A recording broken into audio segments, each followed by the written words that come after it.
Baik, berarti yang Bapak maksud bahwasanya kekuatan itu tidak cuma pada ide atau gagasan politik, tapi juga pada senjata. Organisasi. Mau nanti dia angkat senjata atau tidak itu lain soal. Itu lain soal. Baik. Hal ini tergambar tadi Bapak singgung pasca 45 saat agresi militer 1 dan agresi militer 2 memang kita harus mengangkat senjata begitu kira-kira. Tapi sebelum sampai kita bahas mengenai peristiwa kemerdekaan, kira-kira kita awali kalau seandainya nih kita membayangkan nih, berandai-andai saja. Seandainya kita bukan dijajah oleh Belanda, apakah kita bisa lebih maju? Karena saya pernah membaca gaya penjajahan dalam tulisan Soekarno, gaya penjajahan Belanda itu begitu membuat kita itu sengsara, sedangkan gaya penjajahan yang ditampilkan oleh Eropa dalam hal ini adalah Inggris, itu masih lebih membuat kita itu lebih hidup. Bapak sepakat tidak dengan hal tersebut? Saya kira saya tidak ya. Saya tidak sepakat dengan itu. Artinya kolonialisme di mana-mana mengerem laju kemajuan yang terjadi di belahan dunia yang lain. Ini terjadi di India. Jadi India adalah jajahan Inggris. Ya. Dan seorang sejarawan ekonomi India menunjukkan bagaimana kehancuran ekonomi India gara-gara kolonialisme Inggris. Jadi itu satu. Di Prancis sama. Di mana? Indochina sama. Prancis juga menghancurkan kemajuan internal dari apa yang terjadi di Indochina. Filipina juga sama. Jadi semua bangsa yang terjajah tidak ada yang maju. Mau penjajahnya siapa? Oh, berarti bukan karena dia Belanda, bukan karena Inggris. Tapi saya nggak percaya kita dijajah Inggris kita lebih maju. Saya nggak. Lihat aja India. Gitu loh. India dijajah Inggris. Mau dibandingkan dengan Malaysia, ya Malaysia negara kecil ya. Nggak sebanding gitu loh. Lihat di kolonialisme Eropa di Afrika seperti apa gitu loh, kehancuran yang disebabkan oleh kolonialisme. Sebaliknya kita bisa lihat kemajuan yang terjadi di Eropa akibat kolonialisme. Kan merampok mereka merampok gitu. Mereka menyerap semua itu ke mesin kemajuan itu. Ya nggak? Yang bisa maju Jepang karena nggak pernah terjajah. Ya. Ya. Korea dijajah Jepang lah. Kemajuan Korea dengan kemajuan Jepang itu beda. Karena ada suntikan Amerika kan terhadap Korea. Korea Selatan khususnya. Jadi kalau kita bilang ada penjajah yang baik enggak? Baik. Penjajah yang baik itu tidak ada. Tidak ada. Pasti dia akan memundurkan kemajuan ekonomi tempat jajahannya. Sekarang masih ada nggak sih Pak penjajah? Bentuknya beda kan? Bentuknya beda. Iya, imperialisme namanya. Imperialisme. Kayak kita nggak maju-maju. Oh. Iya kan? Ini banyak warna nih Pak ya? Iya, pastinya. Pastinya banyak warna cara pandang yang beda-beda. Baik Pak. Bayangkan sekarang Cina ya. Sekarang Cina katakanlah mereka maju, karena revolusi ya. Dan mereka sadar betul bahwa untuk tetap bisa maju dan lebih berkembang, mereka harus bukan lagi produksi manufaktur aja, tapi juga merambah ke teknologi, termasuk digital. Anda bisa lihat bagaimana percaturan dunia sekarang ketika Cina maju dengan ini.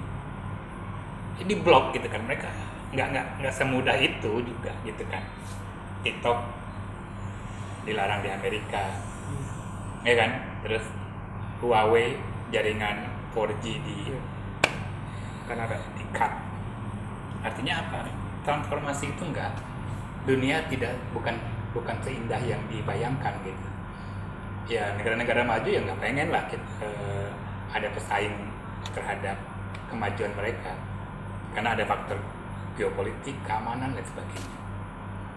Yang nggak naif lah kalau lihat sejarah. Kita lihat Cina, dia mau maju ke teknologi dihajar di mana-mana. Apalagi kita gitu kan yang kecil gitu. Makanya Cina sekarang bangun kekuatan militernya.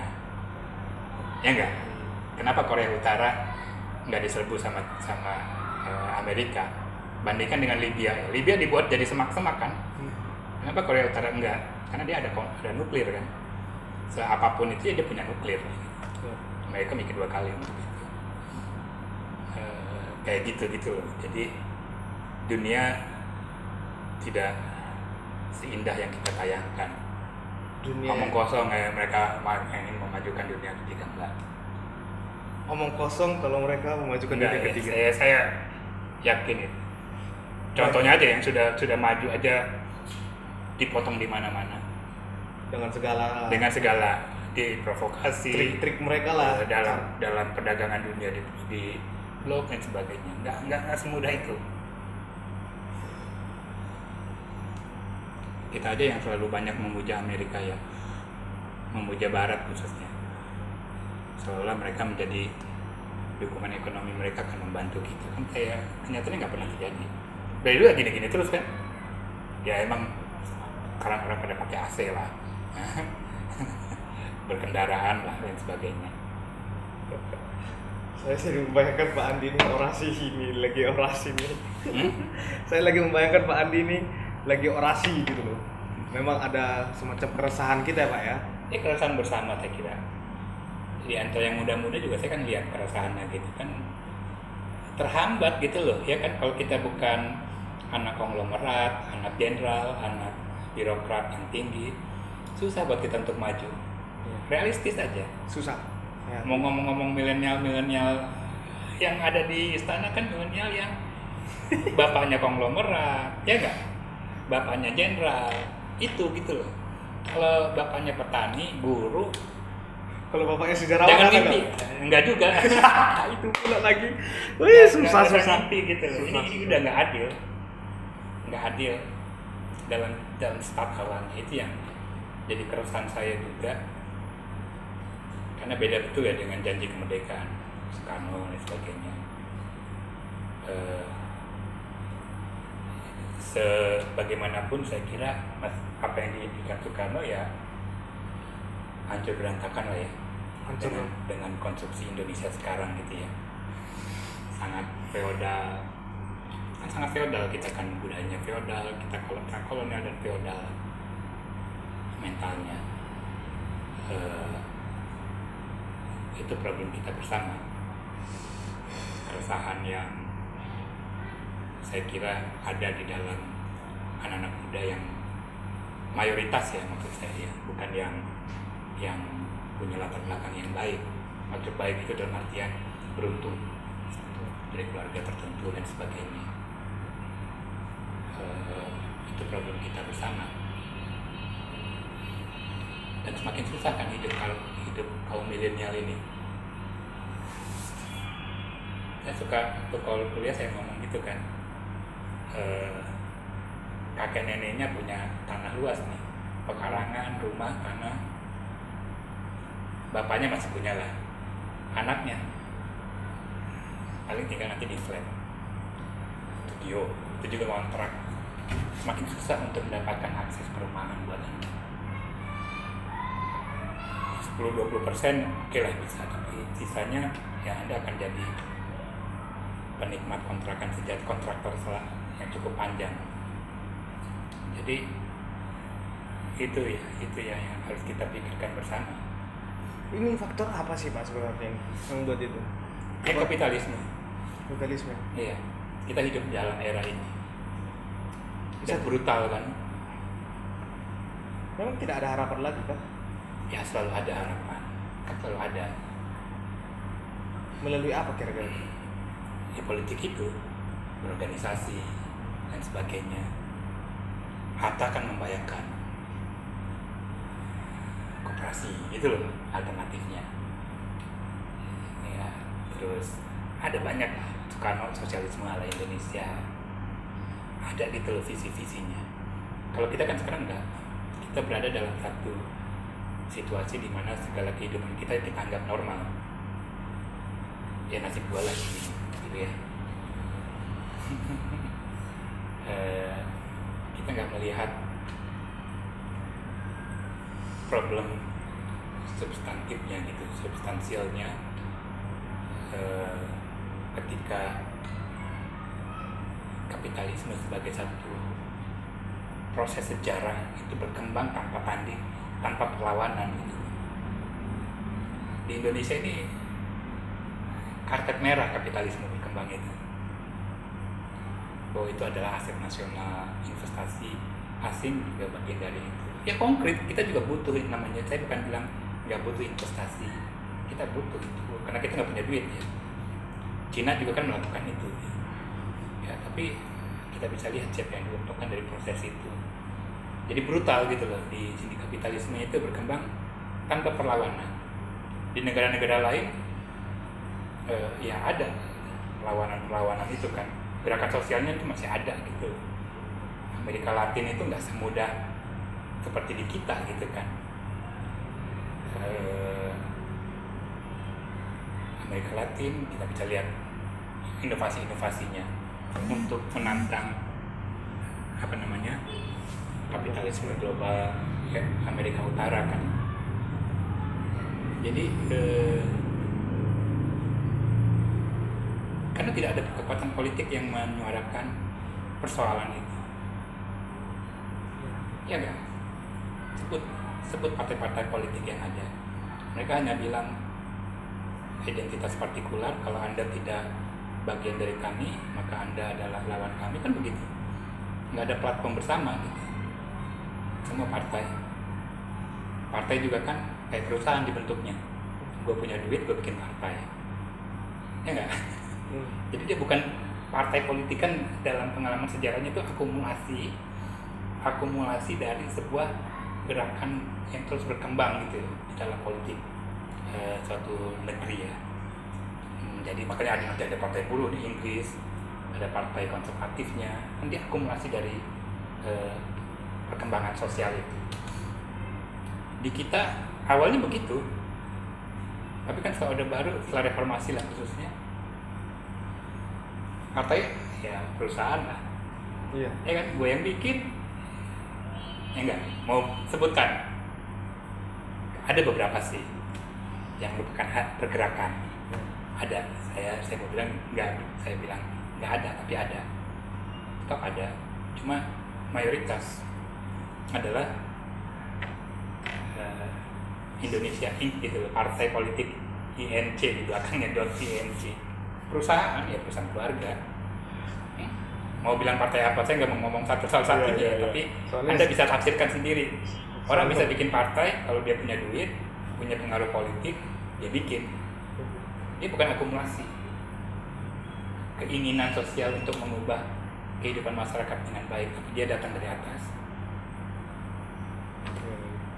Nah, itu. Tapi saya berharap mungkin nanti kalangan mudanya mulai bisa melihat itu, bisa melihat dalam artian berorganisasi itu penting. Berorganisasi itu penting. Itu yang menjadi modal besar kelahiran dari namanya Kebangkitan Nasional Indonesia. Budi Utomo itu apa sih? Jangan simbol-simbolnya yang kita pelajari, wah mereka simbol kebangkitan. Mereka secara sederhana adalah orang-orang yang yuk kita bikin organisasi namanya Budi Utomo, ya kan? Kemudian nanti mereka bertentangan dengan kaum tua, itu lain soal, tapi sejak awal yuk kita berorganisasi, nggak mikir dia, nggak baca teori gerak gitu loh, tapi kita bikin organisasi, yuk kita kerja bareng. Apa yang menyebabkan Belanda VOC yang kecil berapa ratus bisa menjadi kekuatan dominan di Nusantara? Organisasi. Mereka bisa mengorganisir. Kita bangun tentara dari penduduk sini untuk menghancurkan yang sini, itu namanya organisasi. Jadi organisasi adalah kunci dari bagaimana kita mencoba memperbaiki kehidupan. Selanjutnya ya pikirkan sendiri bagaimana organisasi yang sehat itu seperti apa, ya saya nggak tahu ya. Organisasi Itu yang dalam sehat. proses kan, Ya. dalam proses itu pasti ada masalah, tapi kunci utamanya adalah berorganisasi. Baik. Begitu ceritanya. Begitu ceritanya. Siap. Bedanya kita dengan orang-orang horla nih, kalau kita ketemu orang-orang tua, mereka tradisi berorganisasinya tuh masih kuat gitu, Masih. ya kan? 1, 2, orang 3 ketemu, mereka bikin organisasi. Kita bikin apa yuk untuk memperbaiki kehidupan bersama kita. Ya. Setua itu ya, sadar organisasi itu penting kuncinya. Terbukti baca Yuval Noah Harari Iya. ya, Sapiens. Apa keunggulan Sapiens? Dia bisa membuat sebuah imajinasi kolektif yang bisa menyatukan dalam satu organisasi yang besar, baik korporasi, bangsa, komunitas, ya kan? Kuncinya ya organisasi. Makanya Sapiens lebih unggul dibanding singa yang begitu tajam taringnya. Nggak ada apa-apanya dengan organisasi. Itu gitu kalau cara baca Yuval. Bahkan kapitalisme itu sendiri juga berorganisasi, Pak ya. Iya, kapitalisme adalah organisasi kapital kan. Finance, dia mengorganisir buruh, bekerja, memproduksi, lalu dia distribusikan. Itu sebuah organisasi, sebuah proses pengorganisasian. Jadi kata kuncinya adalah organisasi. Ya, itulah pandai-pandainya lah. Pasti ada banyak problem kalau Anda ingin berorganisasi, membangun sebuah organisasi. Banyak problem seperti Anda bikin organisasi Malafak Cafe itu sebuah organisasi. Anda Ya. bikin berapa orang, kita satukan resource bersama untuk sebuah agenda, itu kan organisasi. Iya. Kemahiran berorganisasi semakin membuat kekuatan Anda semakin besar. Betul. Siap. Baik Pak, karena memang ini momen-momen 17 Agustus ya, momen-momen bulan Agustus, bulan revolusi Indonesia. Jadi saya ingin lebih banyak ngomongin peristiwa sekitaran revolusi 45 lah Pak. Di dalam revolusi 45 itu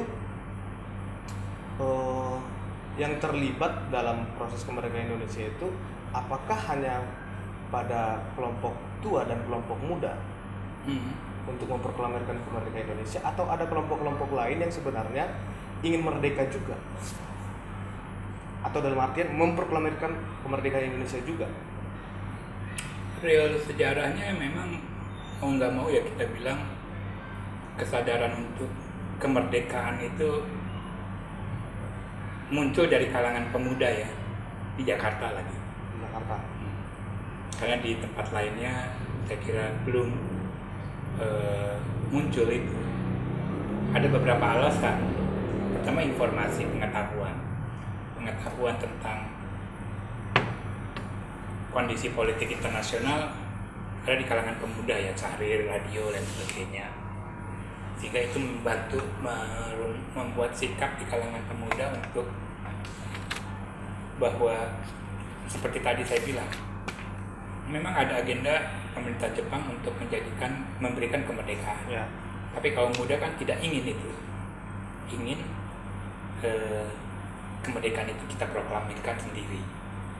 Itu saya kira inisiatif yang luar biasa ya.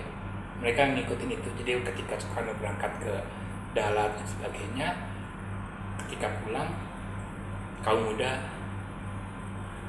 mendesak untuk memproklamasikan, dan itu suatu hal yang bagi saya luar biasa ya. Tepat gitu, korek dalam arus sejarah itu, korek langkah yang tepat. Kenapa saya bilang gitu? Karena tak satu pun saya kira punya bayangan yang bisa cukup valid tentang apa yang terjadi kemudian, ya kan? Itu satu. Orang-orang yang hidup pada zaman itu ketika memproklamasikan kemerdekaan, Soekarno tuh belum bisa bayangkan besok itu dia bakal ditangkap Jepang, ya kan, atau dibunuh dan lain sebagainya. Hanya kalau kita kan bisa terjadi kan, karena kita berjarak. Tapi orang yang menjalani revolusi, mereka tidak tahu apa yang akan terjadi kemudian. Punya pengalaman kan, setiap aktivis politik tahu lah. Ketika menjalankan satu agenda, kita nggak tahu reaksi yang akan muncul seperti apa, itu nggak terlalu tahu.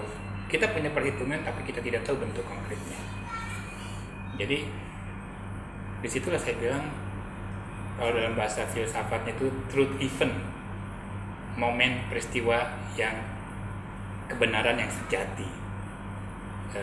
Tidak ada peristiwa yang bisa kita bandingkan sampai sekarang gitu dalam konteks itu.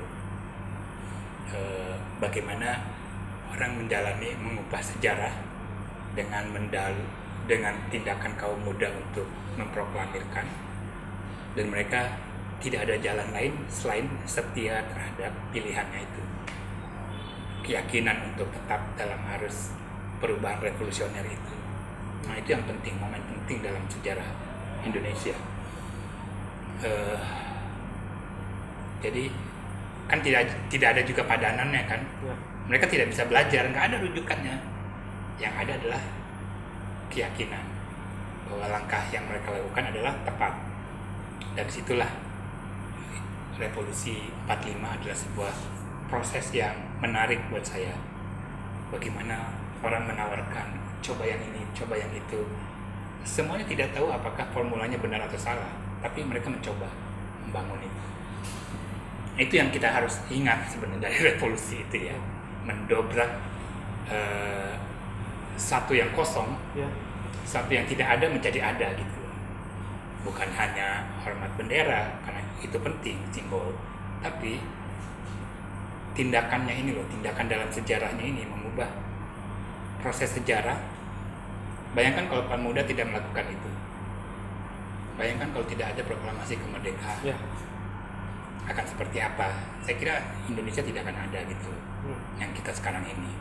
Mungkin ada Republik Maluku atau Republik Jawa, mungkin jatuhnya seperti itu. Jadi motornya emang ada di kaum muda Jawa, dan itu satu yang luar biasa ya. Dan ya saya nggak tahu apakah itu mungkin poin pentingnya adalah mengubah sejarah itu membutuhkan keyakinan terhadap jalan yang harus ditempuh. Karena kita tidak tahu apa yang akan ada di ujung sana. Tapi yang kita tahu adalah kita yakin berani nggak gitu. Itu poin utama dari hal yang sangat penting dalam revolusi Indonesia. Nekat-nekat aja ya, pemuda nggak punya organisasi tapi mereka jalankan gitu loh. Mereka nggak punya senjata tapi mereka jalankan. Semangatnya itu yang menjadi poin ya Pak. Iya, jadi menempuh, menjalani laku sejarah dalam keyakinan yang ada di dalam diri mereka. Itu yang luar biasa. Dan itu yang saya kira perlu dikenang juga. Peristiwa 17 Agustus itu tidak hanya bagaimana kita menghormat bendera, tapi kalau kita mendalami sebenarnya alur pikir kaum muda pada saat itu, di saat itulah kita ingin memiliki keyakinan mereka bahwasanya gas aja terus. Iya, dengan segala kalkulasi. Dengan segala kalkulasi mereka sudah teknisnya ya. Tapi intinya percaya nggak dengan kemerdekaan? Karena itu. Ya. Percaya nggak dengan Republik Indonesia? Struggle terbesar yang dihadapi ketika proklamasi adalah meyakinkan semua wilayah di daerah-daerah kita sudah merdeka. Percaya nggak? Kalau percaya ikut, kan gitu. Simple kan? Percaya nggak dengan kemerdekaan ini sebagai unsur penting kita? Simple ya? Iya. Oke, lu percaya dengan kemerdekaan itu penting? Oke, gue join. Kan gitu. Jadi tugas terberat dari revolusi Indonesia dibentuk KNPI KNIP kan? KNIP. Adalah meyakinkan semua di daerah-daerah, kita sudah merdeka. ayo kita bertindak bersama. Kan itu mengajak, itu ajakan itu. Yang dimana satu sisi juga Belanda ingin kembali juga ke Indonesia. Itu Ada tantangan lagi. Jadi fidelity lah, keyakinan untuk yakin nggak, percaya nggak kita bisa merdeka? Wow. Kan itu, ya nggak? Ketika kita nggak pernah melihat adanya negara Republik Indonesia, tiba-tiba ada kelompok muda, kita udah merdeka, ayo kita pertahankan kemerdekaan. Terus ada Jepang, ada Belanda, mereka bayangkan gitu loh dimensi psikologi sosialnya pada saat itu. Kan makanya kita hargai mereka dalam angkat topi tinggi adalah keyakinan itu. Ini harus kita pertahankan, ini harus kita perjuangkan. Walaupun kita akan lihat ada banyak pihak juga yang nggak yakin, ya kan? Ada yang ngikut risk, ya nggak? Yang lain ada juga yang nggak yakin, terutama di kalangan feodal ya, karena mereka kan yang sangat didorong oleh Belanda untuk menghancurkan Republik yang muda. Kan Belanda membangun Republik Indonesia Serikat itu basis sosialnya apa? Ya para feodal itu, aristokrat, Kartalegawa di Jawa Barat, ya kan, Sultan di mana, di Bali. Dia menghidupkan feodalisme untuk menghantam Republik yang baru. Ya kan? Kaum feodal itu kan nggak yakin Indonesia bisa merdeka. Kan mereka gitu sikapnya, berbeda dengan kaum muda. Yakin gue Indonesia merdeka. Repot saya Pak kalau membayangkan itu Pak. Ya, membayangkan ketika saya pada proses kemerdekaan itu ya. Bayangkan usia mereka antara 17 sampai 25 udah dianggap tua tuh, udah senior. Meyakinkan yang lebih tua lagi. Belum lagi berhadapan dengan sekarang aja kan. Apaan sih pemuda gitu kan? Luar biasa gitu, bagi saya itu pengalaman ya luar biasa. Dan saya setuju dengan Ben Anderson ya. Keyakinan itu ya. Jadi revolusi itu kan tadi mau ikut nggak? Yakin nggak terhadap tujuan yang akan kita capai? Itu revolusi jalan. Sampai tahun 50 akhirnya diakui kan merdeka total. Sebelumnya kan nggak yakin. Udah tiba-tiba nanti Soekarno ditangkap sama Belanda, dibuang. Ya kan? Ada kayak gitunya juga. Itu keyakinan itulah yang keyakinan terhadap tujuan bersama yang kita anggap penting, yang kita jalankan. Itulah nilai-nilai revolusi yang penting yang menurut saya bisa harus kita ingatkan. Mau nggak kita mengubah kehidupan kita? Itulah hebatnya pemuda saat itu. Soekarno kan 40 tahun, masih muda ukuran sekarang. Ya. Tapi ukuran dulu ya udah tua.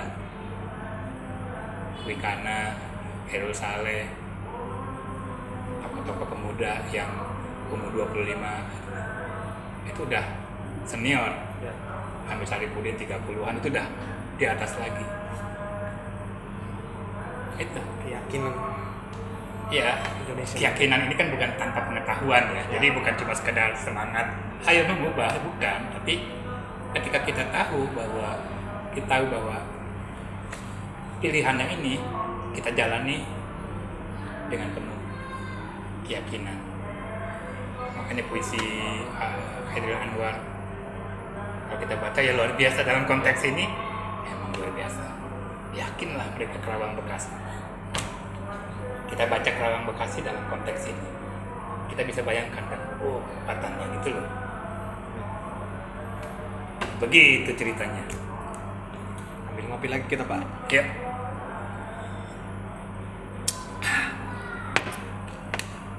Pasca kita merdeka, ternyata tantangannya banyak sekali Pak ya. Tidak hanya meyakinkan bahwasanya kita sudah merdeka dari pelosok ke pelosok, tapi juga kita harus berhadapan lagi kembali untuk melawan Belanda. Kalau pada saat pra kemerdekaan itu kita melawan melalui gagasan, pasca kemerdekaan kita melalui senjata. Hal ini bisa kita lihat bagaimana perang yang terjadi di Yogyakarta, perang di daerah-daerah yang lain. Nah, seberapa penting kita mempertahankan Indonesia kalau ternyata bagi dunia kita belum merdeka. kalaupun itu begitu penting, kapan kita memproklamasikan kemerdekaan kita di luar daripada wilayah Indonesia? Karena kan dalam hal ini kan syarat sebuah negara kan adalah salah satunya diakui oleh dunia. Indonesia dalam konteks ini kapan diakui oleh dunia? Ya, kan kita bisa melihat urut-urutannya. Nanti pertama negara Timur Tengah, lalu India, ya kan. Kemudian nanti Eropa kan belakangan ya. Terus negara blok sosialis. Kemudian nanti Amerika. Karena mereka juga nggak yakin sebenarnya apakah negara Republik ini betul-betul berdiri atau enggak gitu kan. Mereka baru yakin setelah kok bisa ya bertahan gitu kan, setelah digempur ya. Artinya Eropa ya? Ya Eropa ya. Eropa. Ya Eropa lah, saat itu kan karena mereka yang dominan. Awalnya mereka nggak yakin bahwasanya itu mereka itu merdeka kan? Ya enggak lah, mereka siapa tuh Karno gitu kan. Masih tetap digesek aja terus. Dia orang, dia dukungan Jepang lah gitu. Kan nggak ada juga. Bahkan sudah di propaganda Soekarno sebagai kolaborator Jepang juga ternyata nggak mampu juga. Iya, makanya emang jadi revolusi itu tidak bisa direduksi oleh salah satu kekuatan aja kan. Ya. Militer, sipil, agama, ideologi radikal dan sebagainya enggak. Tapi dia satu kesatuan gitu. Ada yang lobby di dunia internasional, ya kan. Dan itu juga tindakan revolusioner, meyakinkan negara-negara dunia bahwa Indonesia itu ada gitu sebagai sebuah realitas. Karena Belanda kan bilang nggak ada itu Indonesia. Indonesia itu mimpinya orang-orang nasionalis, kan gitu. Ya kan, nggak pernah ada itu namanya republik sebagai satu fakta sejarah. Oh itu kenapa makanya Eropa itu belakangan saja baru mengakui Indonesia ya?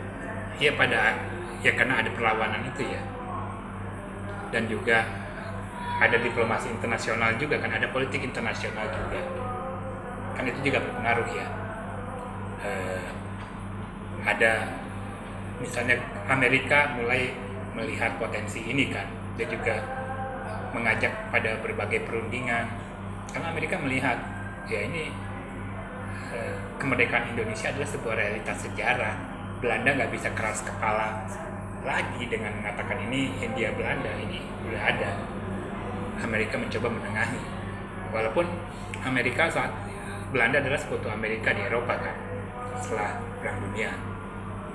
Jadi ada konteks politik internasional yang melihat penting memberikan dukungan terhadap Indonesia. Ya. Belum lagi ada perseteruan perang dingin kan. Amerika masuk karena mereka juga melihat Soviet saat itu juga mulai masuk gitu. Kalau ini menjadi satu blok, baru lagi ya semakin repot mereka. Jadi ada konteks politik internasional. Ada konteks politik internasional juga Pak ya. Kemerdekaan. Setelah kita merdeka, bentuk daripada persatuan kita selain daripada sebuah state atau bahkan sebuah bangsa, tapi kita ternyata banyak varian ya Pak. Banyak varian cara-cara kita untuk mengejawantahkan pemikiran kita itu pada masa itu ya. Itu adalah dengan lahirnya beragam aliran politik. Dari beragam aliran politik ini sebenarnya itu adalah bentuk dari kemajuan atau tidak sih Pak? Keberagaman ini makanya saya bilang kan awalnya itu sebuah realitas politik. Itu yang harus kita sadari. Dalam pengalaman sejarah juga kan kayak Soekarno bersusah payah untuk mempersatukan ini.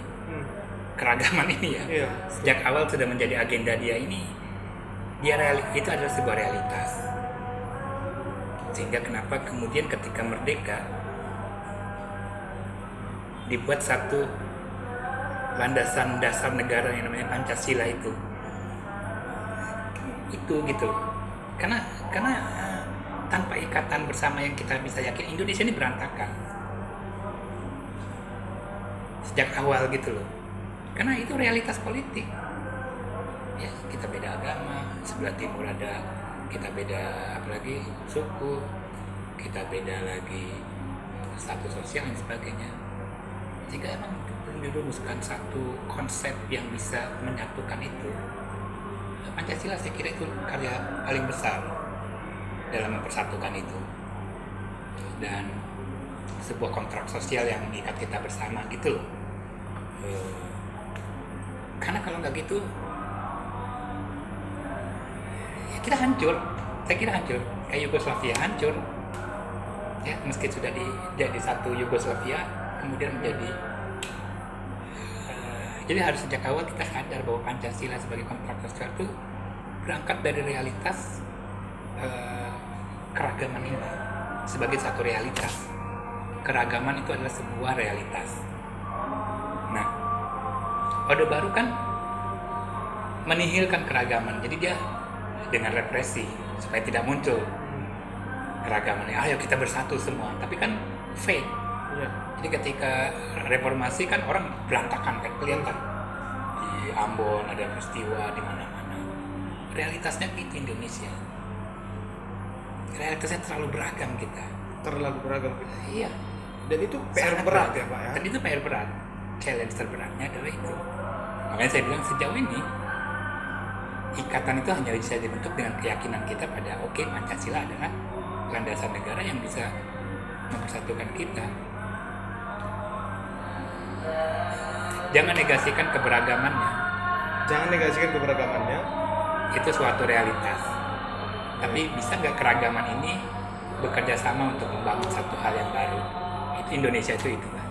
Saya kira Itu ya poinnya ya. realistis lah kita ya kan. Perbedaan itu udah wajar. Ada orang Cina, ada orang Arab, ada orang. Ya. Tapi perbedaan itu yang menjadi kekuatan. Kalau kita bisa jadikan itu sebagai kekuatan, kan sekarang kan orang nggak gagap gitu. Sekarang kan masih jargon kan. Kita kan senang dengan jargon gitu. Dan itu berbahaya kalau kita tidak sadar esensi historisnya. Ya itu realitas. Ya kan? Baik. Saya kira begitu ya. Terima kasih. Baik Pak. Terima kasih teman-teman semua sudah bisa menyaksikan bagaimana obrolan hangat mengenai peristiwa-peristiwa dari pra kemerdekaan bahkan sampai pada proses kemerdekaan itu sendiri, dan juga Pak Andi sudah menyampaikan gagasan beliau kepada kita semua bahwasanya ada poin-poin, ada peluang-peluang yang bisa kita manfaatkan untuk kemajuan bangsa kita. Ada juga peluang-peluang untuk memajukan kita sebagai kaum muda di tengah-tengah keadaan milenial seperti ini. Terakhir nih Pak, selain semangat atau keyakinan kaum muda yang bisa kita pelajari dan kita bisa alirkan di dalam nadi kita, saya hanya ingin mau bertanya, di tengah keadaan yang sudah penuh dengan teknologi, pada saat itu memang tidak ada teknologi, tidak begitu masif lah teknologi. Di saat ini sudah ada teknologi. Anak muda yang berkecimpung di dunia teknologi, tugas mereka apa? Kalau tadi itu adalah contoh kasus yang kita lihat ya pada konteks sosial politik dalam organisasi-organisasi politik. Namun bagi mereka yang menggiati dunia teknologi, apa semangatnya yang bisa harus diambil? Atau konkretnya itu dalam bentuk apa sih Pak? Apakah harus hanya membawa ini made in Indonesia, atau apa nih Pak yang bergerak di bidang teknologi? Ya, poin pentingnya adalah saya tidak mengatakan teknologi tidak penting. Teknologi sangat penting. Tapi di balik teknologi ada orang di dalamnya, ada manusia. Ya. Dan teknologi dilahirkan untuk mempermudah kehidupan kita. Jadi selain kita hatam teknologi, kita juga semakin harus bisa mengerti apa itu manusia. Menjadi manusia itu seperti apa. Baik. Itu juga agenda penting sebenarnya. Keunggulan teknologi suatu negara adalah produk dari kebudayaannya, produk dari kesadaran sejarahnya. Bukan karena cuma masalah teknologi adalah benda. Tapi misalnya ini dibuat seperti ini karena orang tahu kita butuh berkoneksi, ya kan, berhubungan, kita butuh kecepatan, real time, gitu kan. Itu yang dijembatani oleh teknologi. Jadi di balik kemajuan teknologi ada manusia di dalamnya. Ada manusia di dalamnya. Dan perhatian terhadap manusia adalah pokok di mana kita bisa melihat bagaimana teknologi itu ditempatkan. Manusia gitu loh. Jadi itu sebenarnya ada orang di dalamnya. Itu pelajaran paling dasar ya. Baik. Berarti kawan-kawan yang jurusan eksakta, jurusan teknologi, baik itu di kuliahnya maupun di pekerjaan mereka, bukan berarti mereka tidak ikut berperan aktif dalam proses kemajuan Indonesia. Justru mereka lah yang berperan aktif dalam proses kemajuan Indonesia, secara khusus kemajuan dalam teknologi. Iya, Mungkin itu poinnya Pak ya. Iya, dan itulah makanya saya ingatkan pentingnya berorganisasi. Baik. Organisasi itu menghimpun semua orang Siapapun dengan, itu. dengan segala perbedaan dan segala interestnya. Baik. Kan tidak semua orang suka demo di jalanan, tapi bukan berarti mereka tidak setuju, bukan berarti mereka tidak mendukung. Kalau organisasinya lemah kelihatan demo semuanya gitu loh. Hanya orang-orang yang demo yang katakanlah sangat hebat. Saya kira enggak. Organisasi itu menyatukan semua elemen itu. Ada intelektualnya, ada teknologinya, technological geek lah gitu ya. Ada penulisnya, sastrawannya, ada orang yang nggak bisa turun ke jalanan, tapi bukan berarti dia nggak revolusioner. Baik. Turun ke jalanan juga bukan berarti dia revolusioner. Kan banyak yang turun ke jalanan tapi ngacak-ngacak. Baik, benar. Ya kan? Benar. Itu terjadi kan. Jadi itulah makanya penting organisasi. Baik. Kita saling, lu tahu teknologi Sesuai job desk-nya masing-masing ya Pak ya. Ya, itulah. Baik. Makanya perusahaan besar itu punya banyak departemen. Artinya kekuatan Diorganisir gitu oleh perusahaan itu. Ini riset, ini produksi, proses produksi juga diorganisir. Kualitas manusia itu berbeda-beda. Jadi jangan terjebak dalam kedangkalan romantisme revolusioner yang sebenarnya palsu. Teriak-teriak turun ke jalan bukan berarti Anda seorang revolusioner, tidak jaminan. Revolusioner itu engagement, militansi itu apa? Endurance. Bukan begini, militansi itu lifelong gitu. Ya, bukan Anda jago teriak, itu bukan militan. Saya nggak lihat itu. Tapi Anda didera oleh kesulitan apapun, Anda terus. Siap. Itulah militansi. Siap.